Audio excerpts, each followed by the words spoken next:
बीड जिल्ह्याच्या राजकारणामध्ये महिला नेतृत्व म्हणून सध्या पंकजाताई मुंडे यांच्याकडे पाहिलं जातं। या जिल्ह्यामध्ये यापूर्वीही महिला नेतृत्व म्हणून खासदार केशवकाकू क्षीरसागर यांनी समाजावर चांगली छाप पाडली होती। त्यानंतरच्या काळातही त्या तत्कालीन मंत्री विमलताई मुंद्रा असतील किंवा इतर महिलांनीही राजकारणामध्ये आपली चांगली छाप पाडण्याचा प्रयत्न केला। परंतु पुरुष प्रधान संस्कृतीमध्ये महिला किती सक्षम असली तरी तिला तिचं नेतृत्व टिकवून ठेवणं किंवा कायम ठेवण्यामध्ये नक्कीच अडचणी येतात। याच विषयावर आज आपण बोलणार आहोत। नमस्कार, मी हनुमंत भोसले, आपण पाहत आहात BBC केज लाईव्ह। सध्या बीड जिल्ह्याच्या राजकारणामध्ये महिला नेतृत्व म्हणून निश्चितच नामदार पंकजाताई मुंडे यांच्याकडे पाहिलं जातं। तसं पंकजाताई मुंडे यांना जरी लोकनेते गोपीनाथराव मुंडे यांचा राजकीय वारसा असला तरी पुढं तो वारसा टिकवून ठेवण्यासाठी त्यांना नक्कीच कसरत करावी लागली आहे आणि ती कसरत करताना त्यांनी नक्कीच आपलं वक्तृत्व असेल किंवा इतर काही बाबीतून आपलं नेतृत्व कायम ठेवण्याचा प्रयत्न केलेला आहे। त्यात त्यांना बऱ्यापैकी यश आलेलं आहे आणि काही ठिकाणी त्यांना खूप लढाई करावी लागलेली आहे। त्याचं कारण असं आहे की तसं मुंडे घराण्यामध्ये सध्याचे आमदार धनंजय मुंडे हे एकत्र असताना आणि लोकनेते गोपीनाथराव मुंडे यांच्या हयातीतच त्यांनी पक्ष सोडल्यामुळं, गोपीनाथराव मुंडे किंवा हा परिवार सोडल्यामुळं निश्चितच नंतरच्या काळात पंकजाताईंना इतर प्रतिस्पर्ध्याबरोबरच अगदी धनंजय मुंडे यांच्याशी सुद्धा राजकारणाची स्पर्धा करावी लागली आहे। त्याचं कारण असं आहे की दोघांचे पक्ष वेगवेगळे आहेत। आज बी तीच परिस्थिती आहे। मात्र अलीकडच्या काळामध्ये योगायोगानं का म्हणा भारतीय जनता पार्टीनं राष्ट्रवादी काँग्रेसला आपल्यासोबत घेतल्यामुळं कदाचित या दोघांना एक होण्याची संधी मिळाली आहे। मात्र या संधीचं सोनं ते कितपत करू शकतात हा प्रश्न आहे। हा प्रश्न असण्याचं कारण बी असं आहे कारण पंकजाताई मुंडे या नक्कीच एक अनुभवी राजकारणी म्हणून सिद्ध होत आहेत। त्या कशा? कारण यापूर्वी आपण बघितलं असेल की आपल्याला लोकशाहीमध्ये निवडणूक लढवायची असेल आणि जिंकायची असेल तर ती सगळ्या समाजाला धरूनच करावं लागतं हे पंकजाताई मुंडे यांना चांगलं माहिती आहे आणि म्हणून त्यांनी वेळोवेळी अलीकडच्या काळात बीड जिल्ह्यामध्ये मराठा आणि वंजारी हे दोन प्रमुख समाज राजकारणामध्ये एकमेकाचे प्रतिस्पर्धी असल्याचं पाहून किंवा आहेत हे सिद्ध झाल्यानंतर नक्कीच पंकजाताई मुंडे यांनी प्रयत्न केलेला आहे की दोन्ही समाजाच्या रूपानं आपल्याला विजय मिळवण्याचा। मात्र मागची निवडणूक त्या खासदारकीच्या साठी उभ्या होत्या आणि योगायोगानं मनोज जरांगे पाटील यांचं आंदोलनही त्याच काळी सुरू झाल्यामुळं कदाचित या ठिकाणी त्यांना पराभव पत्करावा लागला होता आणि या ठिकाणी नक्कीच दोन्ही समाज आपल्या जातीय म्हणजे मुद्द्यावर किंवा जातीच्या रूपानं मतदान दोन्ही समाजानं केल्याचं सिद्ध झालं आणि अर्थात त्यामध्ये पंकजाताई मुंडे यांना खासदारकीच्या निवडणुकीमध्ये पराभव पत्करावा लागला। मात्र या पराभवानंतर बीड जिल्ह्यामध्ये दोन्ही समाजात एक अंतर पडलेलं आहे। खरं तर अशा घटना होत राहतात कारण यापूर्वी नक्कीच या घटना खूप गंभीर आहेत असं नाही, पण दोन्ही समाजातील काही लोकांनी असं निश्चित म्हणू, कारण आज बी आपण बघितलं तर समाज एक येण्याचा प्रयत्न करत असताना काही लोकांना मात्र दोन्ही समाजामध्ये अंतर करण्याची घाई झालेली आहे किंवा हे समाज कसे एकत्र येणार नाहीत असाही प्रयत्न काहींकडून होतोय आणि मग त्यांचं बोलणं असेल, वक्तव्य असतील किंवा सोशल मीडियावर त्यांची मांडणी असेल या अतिशय वादग्रस्त ठरतात आणि दोन्ही समाजाकडून होते आपण मान्य करूया। पण तत्पूर्वी मी आज जो आपल्याला सांगू इच्छितो तो विषय हा आहे की पंकजाताई मुंडे यांनी आजपर्यंत तरी त्यांच्या परीनं एक अनुभवी राजकारणी बनण्याचा प्रयत्न केलेला आहे। विशेषतः ज्या जिल्ह्यामध्ये जातीय समीकरणावरच मतदान कदाचित होण्याची शक्यता आहे, मी सांगितलं अगोदर झालेलं नाही, कारण लोकनेते गोपीनाथराव मुंडे हे हयात असताना त्यांनी दोन्ही समाजाला बरोबर घेऊन आपलं राजकारण किंवा समतोल साधण्याचा पूर्ण प्रयत्न केला। त्यावेळीही काही प्रमाणात जातीवाद होताच, परंतु गोपीनाथराव मुंडे यांनी दोन्ही समाजातील प्रतिनिधी आपल्या सोबत ठेवले होते आणि विशेष म्हणजे मराठा समाजाला जिथं गरज आहे तिथं प्रतिनिधित्व देऊन हा जो जातीवाद आहे हा वर डोकं काढणार नाही याची काळजी घेतली होती। मात्र पुढे चालून कदाचित पंकजाताईंना ते जमलं नसेल मात्र पंकजाताईंनी काही गोष्टी नक्कीच समजदारीनं केल्याचं समजतंय. संतोष देशमुख हत्याकांड आपल्याला माहिती झालं, त्यानंतरही त्यांनी संयमाची भूमिका घेतली. समाजातून किंवा जी काही आरोप प्रत्यारोप होतच असतात अशा वेळी संवेदनशील वेळी नक्कीच दोन्ही समाजानं एकमेकावर आरोप प्रत्यारोप केले. मात्र यावेळी त्यांनी तो आरोप जो आहे अतिशय संयमानं किंवा जी टीका टिप्पणी आहे ती संयमानं अगदी स्वीकारून त्यावर मार्ग काढला होता.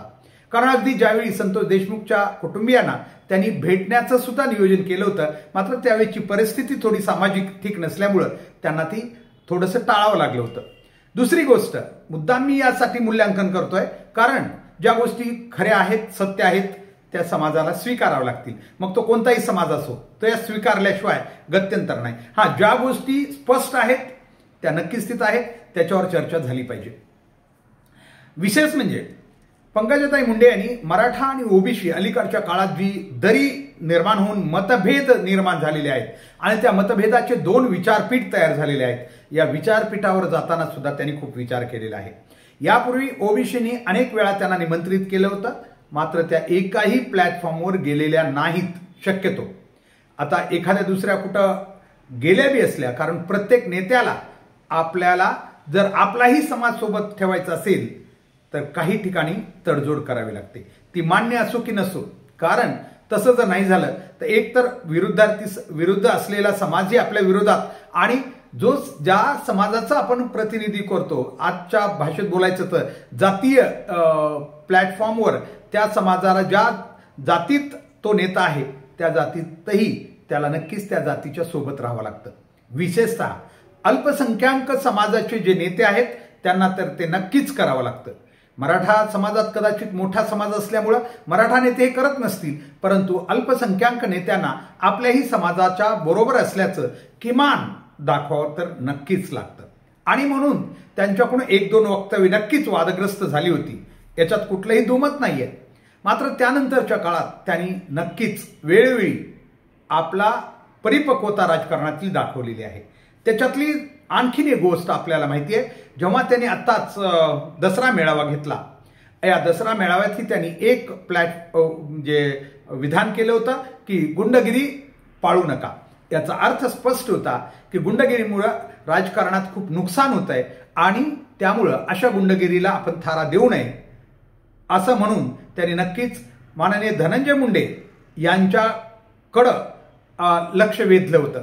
कारण का की सध्या तरी बीड जिल्ह्याच्या राजकारणामध्ये धनंजय मुंडे यांना जी काही झालेल्या घटना आहेत, मग संतोष देशमुख यांची हत्या असेल किंवा इतर काही घडामोडी, याच्यामध्ये धनंजय मुंडे यांचे सहकारी त्याच्यात गुंतले असल्याचं स्पष्ट सांगितलं जातं. आणि त्यामुळं त्यांनी अगदी रोखठोकपणे असं म्हटलं होतं की गुंडगिरीला यापुढे राजकारणात जवळ घेऊ नका किंवा गुंडांना जवळ घेऊ नका, असं त्यांनी विधान एक धाडसाचं नक्कीच या विचारपीठावरून केलं होतं. आणि त्यानंतरच्या काळात आपण बघितलं, नुकताच 17 ऑक्टोबर रोजी बीड इथं ओबीसी समाज बांधवांचा मेळावा, एक सभा झाली. या सभेतही त्यांनी हजेरी लावली नाही. अर्थात त्यांनी हजेरी लावली नाही याचा अर्थ मला जे संकेत द्यायचे ते हे आहेत की अशा प्रकारे निवडणूक जी असते ती नक्कीच ही सर्व समाजावरच असते, ती कुठल्याही एका समाजावर असू शकत नाही. आणि म्हणून अशा वेळी पुढे अडचणी होऊ नयेत यासाठी त्यांनी कदाचित असे निर्णय घेतलेले आहेत. आणि यापूर्वीही त्यांनी अनेक वेळा वक्तव्य करताना थोडं जे काही परिपक्वता जी आवश्यक असते राजकारणामध्ये, कोणत्याही जातीला किंवा इतर समाजाला काही लागणार नाही याची त्यांनी नक्कीच काळजी घेतलेली आहे. कारण तसाही लोकनेते गोपीनाथराव मुंडे यांनी भारतीय जनता पार्टी या हिंदुत्ववादी पार्टीमध्ये राहून सुद्धा त्यांनी कधीही आपण हिंदुत्ववादी नेता आहोत हे व्यक्त होऊ दिलं नव्हतं किंवा दर्शविलं नव्हतं. इतक्या अशा कट्टर हिंदुत्ववादी पक्षात राहून सुद्धा त्यांना मुस्लिम समाजाची मतही त्यावेळी मिळालेली होती आणि बहुजन समाजातील सर्वच जातीची, मराठा समाजासहित सर्व जातीची मतं घेण्यामध्ये ते यशस्वी झाले होते. याचं कारणच एक होतं की त्यांनी अशा प्रकारे एक हिंदुत्व म्हणून कधीच हे एक्सपोज स्वतःला केलं नाही, तर फक्त त्यांनी एक बहुजनाचा नेता म्हणून त्यावेळेस त्यांनी सिद्ध करायचा प्रयत्न केला आणि त्याच्यात ते अगदी मोठ्या प्रमाणात यशस्वी झाले होते. आणि म्हणूनच ते बीड जिल्ह्याच्या राजकारणामध्ये अतिशय स्वकष्टानं किंवा कमी वेळामध्ये अतिशय उंचावर पोहोचलेले होते. या ठिकाणी मला एवढंच या ठिकाणी सांगायचं या व्हिडिओच्या अंतिम याच्यात की पंकजाताई मुंडे यांचीही वाटचाल काही अंशी या प्रकारे आहे. कारण काल परवा आपण बघितलं असेल, याची दखल सगळ्यालाच घ्यावी लागलेली आहे. कारण मनोज जरांगे पाटील यांना सुद्धा म्हणावं लागलं की कदाचित पंकजाताईंनी या सभेला न जाऊन गोपीनाथराव मुंडे यांचा वारसा किंवा विचार जपण्याचं काम केलेलं आहे अशी टिप्पणी करावी लागली. कोण काय बोललं काय याच्यापेक्षा आमच्यासारख्याला हे वाटतं की पंकजाताई नक्कीच सध्या राजकीय क्षेत्रामध्ये एक अनुभवी राजकीय किंवा मुत्सद्दीपणा बाळगून त्यांची वाटचाल सुरू आहे हे मात्र या ठिकाणी नक्कीच दिसून येत आहे. मला वाटतंय पंकजाताई मुंडे यांच्या या अशा पद्धतीच्या जर अनुभवी आणि मुत्सद्दीगिरीतून केलेल्या राजकारणाला नक्कीच भविष्यात कुठंतरी यश मिळू शकतं अशी आशा सध्या तरी दिसते. आजच्यासाठी एवढंच. विनंती आहे की हा व्हिडिओ आपल्याला आवडला असल्यास नक्कीच लाईक करा, शेअर करा आणि आपलं यूट्यूबवर BBC केज लाईव्ह हे चॅनल नक्की सबस्क्राईब करा आणि बेल आयकॉन नक्की प्रेस करा. धन्यवाद.